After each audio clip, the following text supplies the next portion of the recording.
Hello friends, آپ نے subscribe my انصار channel کو Hadi's سیدنا 92. انس بن مالک رضی اللہ عنہ کے گھر جمع فرمایا۔ مہاجرین کی تعداد 45 تھی۔ آپ مہاجرین اور انصار میں سے ایک ایک کو بلاتے گئے اور فرماتے گئے تم بھائی بھائی ہو۔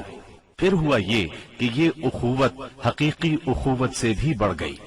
اس موقع پر انصار نے جس فیاضی، ایثار اور میزبانی کا مظاہرہ کیا، انسانی تاریخ اس کی مثال پیش کرنے سے قاصر ہے۔ انصار نے مہاجر بھائیوں کی حیثیت مہمانوں کی نہ رہنے دی، بلکہ انہیں اپنی جائیداد اور کاروبار میں برابر کا حصے دار بنا لیا۔ اس طرح مہاجرین بہت جلد اپنے پیروں پر کھڑے ہو گئے۔ مہاجرین سے یہ انصار کی محبت ہی کا نتیجہ تھا کہ انہوں نے نبی صلی اللہ علیہ وسلم پر اپنے کھجوروں کے باغات پیش کیے کہ آپ ان باغات کو ان کے اور مہاجرین کے درمیان تقسیم کر دیں۔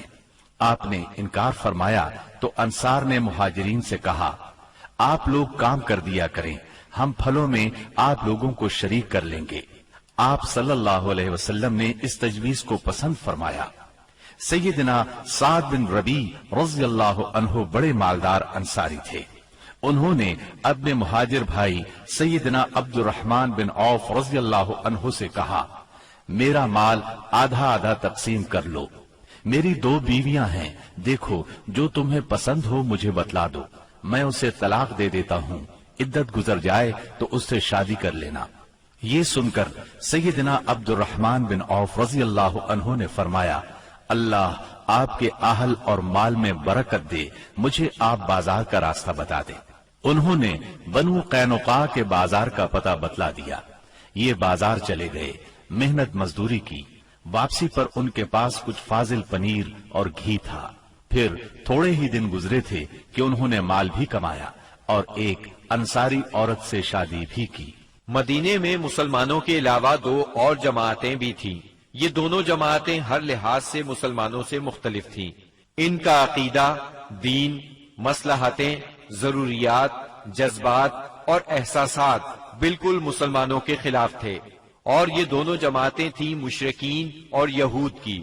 چنانچہ نبی اکرم صلی اللہ علیہ وسلم نے ایک عہد و پیمان مسلمانوں کے مابین کرایا اور ایک دوسرا عہد و پیمان مسلمانوں اور مشرکین نیز مسلمانوں اور یہود کے درمیان کرایا، اور اس بارے میں ایک تحریر بھی لکھی گئی جس کے خاص خاص نکات یہ ہیں۔ نمبر 1، قریش اور یثرب کے مومنین و مسلمین اور ان کے ماتحت ہو کر ان کے ساتھ ملنے والے اور جہاد کرنے والے بقیہ لوگوں سے الگ ایک امت ہیں۔ نمبر 2، ان کی دیت کی ادائیگی اور قیدی کی رہائی اہل ایمان کے درمیان سابق دستور کے مطابق ہوگی، اور یہ فدیے اور دیت میں اہل ایمان کی مدد کریں گے۔ نمبر 3، یہ لوگ مفسد، ظالم اور باغی کے خلاف ایک ہاتھ ہو کر اٹھیں گے، چاہے وہ ان کی اپنی اولاد ہی کیوں نہ ہو۔ نمبر 4، کوئی مومن کسی مومن کو کافر کے بدلے قتل نہیں کرے گا اور نہ کسی مومن کے خلاف کسی کافر کی مدد کرے گا۔ نمبر 5، اللہ کا ذمہ ایک ہے، لہذا ایک معمولی آدمی کا دیا ہوا ذمہ بھی سارے مسلمانوں پر لاگو ہوگا۔ نمبر 6، جو یہود مسلمانوں کے پیروکار ہو جائیں ان کی مدد کی جائے گی اور وہ دوسرے مسلمانوں کی طرح ہوں گے۔ نمبر 7، مسلمانوں کی صلح ایک ہوگی۔ نمبر 8، جو کسی مومن کو قصدن قتل کر دے اس سے قصاص لیا جائے گا، سوائے اس صورت کے کہ مقتول کے ولی راضی ہو جائیں، اور اہل ایمان پر ضروری ہے کہ سب قاتل کے خلاف اٹھ کھڑے ہوں۔ نمبر 9، کسی مومن کے لیے حلال نہیں کہ کسی ہنگامہ برپا کرنے والے یا بدعتی کی مدد کرے یا اسے ٹھکانہ مہیا کرے۔ نمبر 10، ان کے درمیان کسی بات میں اختلاف ہو تو اسے اللہ اور اس کے رسول کی طرف لوٹایا جائے گا۔ اس عہد و پیمان کے علاوہ نبی اکرم صلی اللہ علیہ وسلم نے مختلف اوقات اور موقعوں پر مسلمانوں سے اسلامی اخوت کا حق بھی بیان فرمایا۔ انہیں آپس میں تعاون، مدد، اتحاد و یگانگت، غم گساری اور خبر گیری کی ترغیب دی، یہاں تک کہ یہ اخوت تاریخ کی انتہائی بلندیوں تک پہنچ گئی۔ باقی رہے مشرکین تو ان کا معاملہ اور تھا۔ ان کی اکثریت اپنے سرداروں اور بڑوں سمیت مسلمان ہو چکی تھی، اور ان میں اتنی سخت نہیں تھی کہ مسلمانوں کے مقابلے میں کھڑے ہو سکیں، لہٰذا ان سے نبی اکرم صلی اللہ علیہ وسلم نے یہ عہد لیا کہ کوئی مشرک قریش کی جان و مال کو پناہ نہیں دے گا اور نہ کسی مومن کے آگے اس کی حفاظت کے لیے رکاوٹ بنے گا۔ اس عہد کے بعد ان کی طرف سے کوئی اندیشہ نہ رہا۔ باقی رہے یہود، تو ان کے ساتھ نبی اکرم صلی اللہ علیہ وسلم نے جو معاہدہ کیا اس کے خاص نکات یہ ہیں۔ نمبر 1، یہود مسلمانوں کے ساتھ ایک امت ہوں گے، ان کے لیے ان کا دین اور مسلمانوں کے لیے مسلمانوں کا دین ہوگا، ان کے ذمے ان کا خرچ ہوگا اور مسلمانوں کے ذمے مسلمانوں کا خرچ ہوگا۔ نمبر 2، جو طاقت اس معاہدے کے کسی بھی فریق سے جنگ کرے گی یا یثرب پر حملہ کرے گی، سب آپس میں اس کے خلاف تعاون کریں گے اور ہر ایک اپنی جانب کا دفاع کرے گا۔ نمبر 3، اس معاہدے کے شرکاء کے درمیان خیر خواہی، خیر اندیشی اور نیکوکاری کے تعلقات ہوں گے، گناہ کے نہیں۔ نمبر 4، آدمی اپنے حلیف کے جرم میں نہیں پکڑا جائے گا۔ نمبر 5، مظلوم کی مدد کی جائے گی۔ نمبر 6، جب تک جنگ برپا رہے گی یہود بھی مسلمانوں کے ساتھ خرچ برداشت کریں گے۔ نمبر 7، اس معاہدے کے شرکاء پر یثرب میں ہنگامہ آرائی اور کشت و خون حرام ہوگا۔ نمبر 8، اگر ان میں کوئی ہنگامہ یا جھگڑا برپا ہو جائے تو اس کا فیصلہ اللہ اور اس کے رسول کریں گے۔ نمبر 9، قریش اور ان کے مددگاروں کو پناہ نہیں دی جائے گی۔ نمبر 10، یہ معاہدہ کسی ظالم یا مجرم کے لیے آڑ نہیں بنے گا۔ اس معاہدے کی روح سے یثرب کے سارے باشندے مسلمان، مشرکین اور یہود ایک ہی وحدت کی لڑی میں پرو دیے گئے۔ مدینہ اور اس کے اطراف کو ملا کر ایک آزاد اور خود مختار حکومت قائم ہو گئی۔ اس میں مسلمانوں کا کلمہ نافذ تھا اور اس کے سربراہ محمد صلی اللہ علیہ وسلم تھے۔ اس دوران 1 اور 2 ہجری میں کئی اہم واقعات پیش آئے، ان میں سے کچھ اس طرح ہیں۔ اسی دوران میں قبلے کی تبدیلی کا حکم آیا۔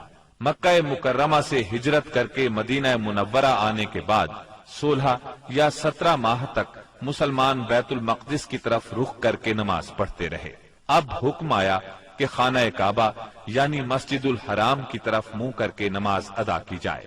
اسی سال میں رمضان المبارک کے روزے رکھنے اور زکوٰۃ ادا کرنے کے احکام نازل ہوئے۔ پھر عیدین کی نماز اور صدقۃ الفطر کا حکم دیا گیا۔ اسی سال میں پہلی عید الفطر اور پہلی عید الاضحیٰ پڑھی گئی۔ اسی سال نبی کریم صلی اللہ علیہ وسلم نے اپنی پیاری بیٹی سیدہ فاطمہ رضی اللہ عنہا کی شادی سیدنا علی رضی اللہ عنہ سے کی۔ سب سے بڑھ کر یہ کہ اسی سال میں مسلمانوں پر حکم الہی سے جہاد فرض کیا گیا اور مسلمانوں کو اپنے دفاع کا حق دیا گیا۔ مکہ معظمہ میں صرف تبلیغ کا حکم تھا، اب اپنے تحفظ میں تلوار اٹھانے کا حکم آ گیا۔ چنانچہ سریوں اور غزوات کا آغاز ہوا۔ جن جنگوں میں آپ نے کسی صحابی کو امیر لشکر بنا کر بھیجا وہ سریہ کہلاتی ہے، اور جن جنگی مارکوں میں آپ خود امیر لشکر ہوئے وہ غزوہ کہلاتے ہیں۔ تاریخ اسلام میں غزوات کی تعداد 21 سے لے کر 27 تک بیان کی جاتی ہے، جبکہ سریوں کی تعداد اس سے کہیں زیادہ ہے۔ اس سال کے دوران کئی غزوات ہوئے، لیکن سب سے مشہور غزوہ بدر ہے۔ نبی کریم صلی اللہ علیہ وسلم جب ہجرت کر کے مدینہ منورہ پہنچے تو ان دنوں مدینے میں ایک نہایت دولت مند اور با اثر شخص عبداللہ بن ابی تھا۔ ہجرت سے پہلے انصار میں اس کا بہت اثر و رسوخ تھا۔ انصار اسے اپنا سردار بنانے والے تھے، بلکہ اس کی تاج پوشی کے لیے ایک تاج بنوا لیا گیا تھا۔ اسی دوران میں آپ صلی اللہ علیہ وسلم ہجرت کر کے مدینہ پہنچے اور انصار کے دونوں قبائل نے آپ کے ہاتھ پر بیعت کر لی، اور میثاق مدینہ کے ذریعے سے یہودیوں نے بھی آپ کی قیادت کو تسلیم کر لیا۔ اس سے عبداللہ بن ابی کی سرداری کے منصوبے دھرے کے دھرے رہ گئے۔ اس بنا پر اس نے آپ کی مخالفت پر کمر باندھ دی۔ ادھر مشرکین مکہ جو اسلام، مسلمانوں اور رسول اللہ صلی اللہ علیہ وسلم کی دشمنی میں جل بھن رہے تھے، انہوں نے عبداللہ بن ابی کو ایک دھمکی آمیز خط تحریر کیا۔ اس خط میں انہوں نے 2 ٹوک الفاظ میں لکھا: آپ لوگوں نے ہمارے صاحب کو پناہ دے رکھی ہے، اس لیے ہم اللہ کی قسم Hello کھا کر friends, کہتے subscribe my ہیں یا channel تو Hadi's آپ لوگ 92. اس سے لڑائی کریں یا اسے نکال دیں، یا پھر ہم اپنی پوری جمعیت کے ساتھ آپ لوگوں پر چڑھائی کر کے آپ کے سارے جنگجوؤں کو قتل کر دیں گے اور آپ کی عورتوں کی حرمت پامال کر دیں گے۔ جب یہ خط عبداللہ بن ابی اور اس کے ساتھیوں کو ملا تو وہ رسول اللہ صلی اللہ علیہ وسلم سے جنگ کے لیے تیار ہو گئے۔ نبی اکرم صلی اللہ علیہ وسلم کو اس کی خبر ہوئی تو آپ ان کے پاس تشریف لے گئے اور فرمایا، قریش کی دھمکی تم لوگوں پر بہت گہرا اثر کر گئی ہے۔ تم خود اپنے آپ کو جتنا نقصان پہنچا دینا چاہتے ہو، قریش تمہیں اس سے زیادہ نقصان نہیں پہنچا سکتے۔ تم اپنے بیٹوں اور بھائیوں سے خود ہی لڑنا چاہتے ہو۔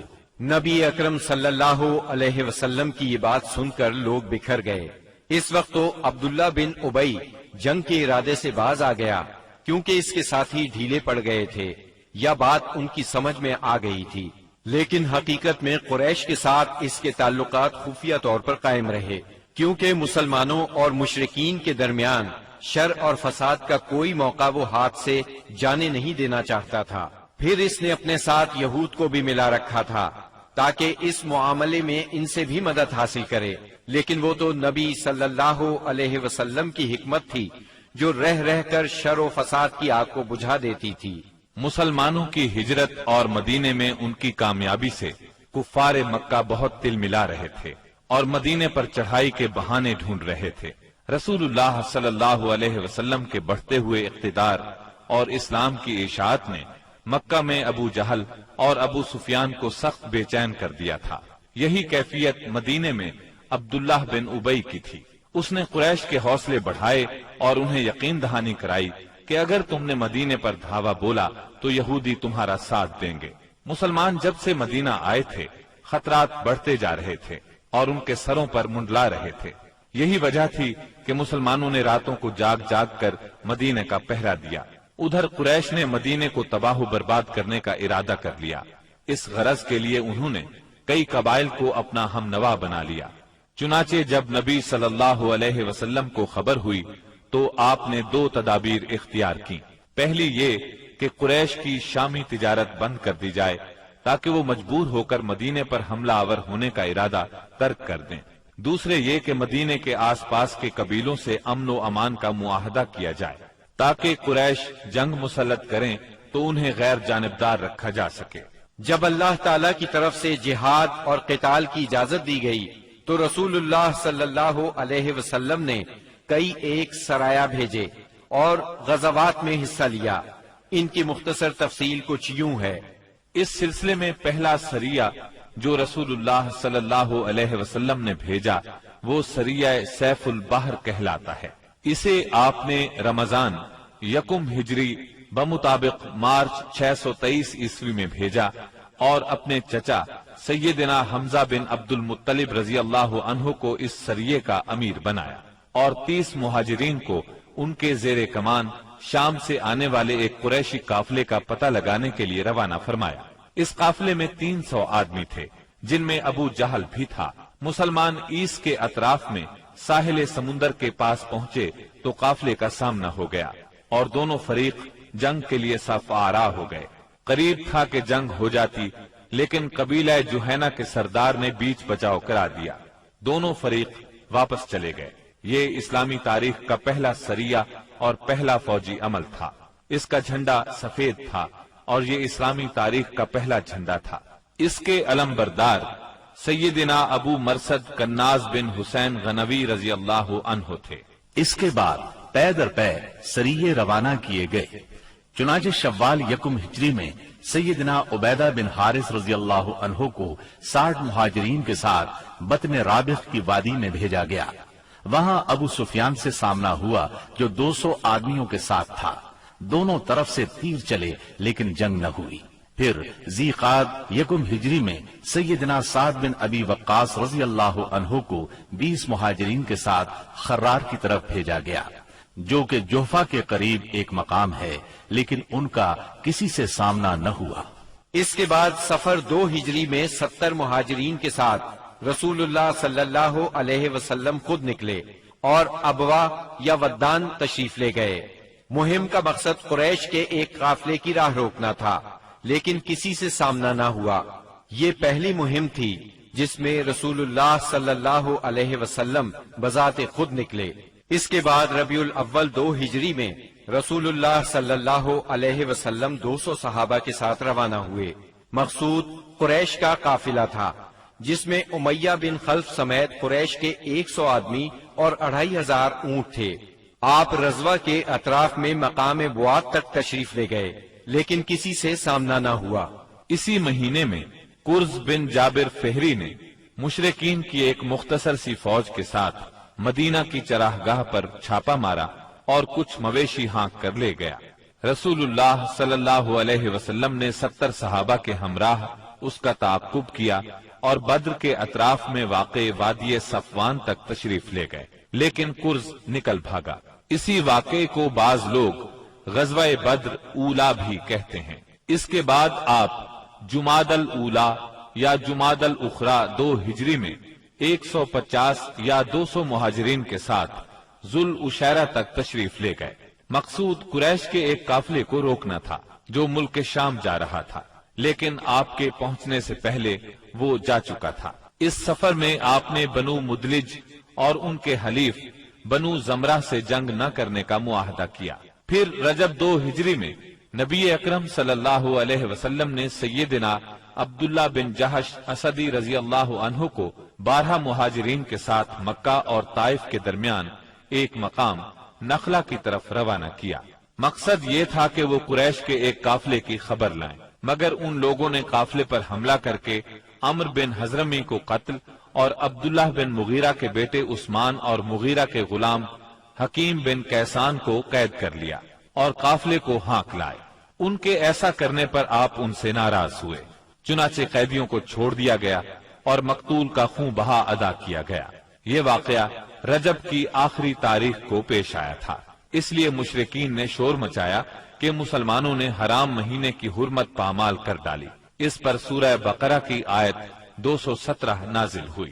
لوگ آپ سے حرام مہینے میں لڑائی کے بارے میں پوچھتے ہیں، آپ کہہ دیجئے اس میں جنگ کرنا بڑا گناہ ہے، اور اللہ کی راہ سے روکنا اور اس کے ساتھ کفر کرنا، مسجد حرام سے روکنا اور اس کے باشندوں کو وہاں سے نکالنا، یہ سب اللہ کے نزدیک اور زیادہ بڑا جرم ہے اور فتنہ قتل سے بڑھ کر ہے۔ یہ تھی جنگی نقل و حرکت جو مدینہ منورہ اور اس کے اطراف کے امن کی حفاظت کے لیے نبی صلی اللہ علیہ وسلم اور مسلمانوں نے قائم کر رکھی تھی۔ اس سے قریش کو یہ بتلانا بھی مقصود تھا کہ اگر وہ اپنے شر سے باز نہ آئے تو انجام برا ہوگا، لیکن وہ اپنی خودسری اور تکبر میں بڑھتے ہی چلے گئے۔ چنانچہ بدر کے میدان میں انہوں نے اس کی سزا پا لی اور جزا بہرحال گھاٹے ہی کی تھی۔ 17 رمضان 2 ہجری کو غزوہ بدر ہوا۔ یہ قریش اور مسلمانوں کے درمیان پہلا فیصلہ کن معرکہ تھا۔ اس کا سبب یہ ہوا کہ رسول اللہ صلی اللہ علیہ وسلم جس قافلے کے لیے ذوالعشیرہ تک تشریف لے گئے تھے اور وہ بچ کر شام چلا گیا تھا، آپ صلی اللہ علیہ وسلم اس کی طاعت میں تھے اور اس کی خبر لانے کے لیے آپ نے شام کے مقام ہورا تک طلحہ بن عبید اللہ اور سعید بن زید رضی اللہ عنہما کو بھیجا۔ چنانچہ جیسے ہی یہ قافلہ وہاں سے گزرا، انہوں نے فوراً مدینہ منورہ خبر پہنچائی۔ اس قافلے میں اہل مکہ کی بڑی دولت تھی، یعنی 1000 اونٹ جن پر کم از کم 262 کلو سونے کی مالیت کا سامان تھا، اور اس کی حفاظت کے لیے صرف 40 آدمی تھے۔ خبر ملتے ہی رسول اللہ صلی اللہ علیہ وسلم نے صحابہ کرام رضی اللہ عنہم کو نکلنے کی دعوت دی، تاہم نکلنا ضروری نہیں قرار دیا۔ چنانچہ اس دعوت پر 313، 314 یا 317 صحابہ نے لبیک کہا۔ ان میں 82 یا 83 یا پھر 86 مہاجرین تھے اور بقیہ انصار، اور پھر انصار میں سے 61 قبیلہ اوس سے تھے اور 170 قبیلہ خزرج سے تھے۔ انہوں نے مکمل تیاری بھی نہیں کی تھی۔ سواری میں صرف 2 گھوڑے، ایک سیدنا زبیر بن عوام اور دوسرا سیدنا مقداد بن اسود کندی کے پاس تھا، اور 70 اونٹ تھے۔